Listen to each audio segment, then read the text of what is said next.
राऊतांनी पुस्तकात केलेल्या दाव्यानंतर शिंदेंच्या शिवसेनेचे मंत्री संजय शिरसाट, प्रताप सरनाईक यांनी त्यांना लक्ष केलं, तर भाजप नेत्या चित्रा वाघ यांनीही टीका केली. पाहूया.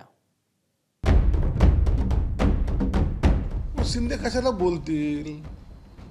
शिंदेंचं त्यांचं जर एवढं शक्य असतं तर शिंदेने त्यांना अटकच होऊ दिली नसती. वर बोलू का मग मी करू का, कशासाठी करणार ते? मुळामध्ये ज्या आरोपामध्ये हा अटक झालेला आहे पत्राचाळ प्रकरणामध्ये, त्याच्यामध्ये केलेला गैरव्यवहार हा काही केलेला लपल्या जाणार नाहीये. आताही त्याची चौकशी चालून हे महाशय आता बेलवर बाहेर आहेत, हे पहिले लक्षात घ्या. हे कधीही आतमध्ये जाऊ शकतात.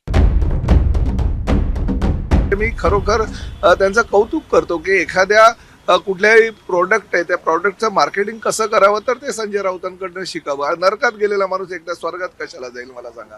तुम्ही ज्या वेळेस शिवसेना प्रमुख आदरणीय बाळासाहेबांचे विचारच सोडले, काँग्रेस आणि राष्ट्रवादी बरोबर आघाडी केली, जी आघाडी कुणालाही राज्यातल्या सर्वसामान्य शिवसैनिकांना मान्य नव्हती, तेव्हाच तुम्ही नरकात गेला होतात. मी शुभेच्छा देतो. आपल्या पुस्तकाचा खप कसा वाढावा, आर्थिक फायद्यासाठी जर एखाद्या प्रकाशकानं जर अशा प्रकारे मार्केटिंग केलं तर त्याचं कौतुक करायला पाहिजे.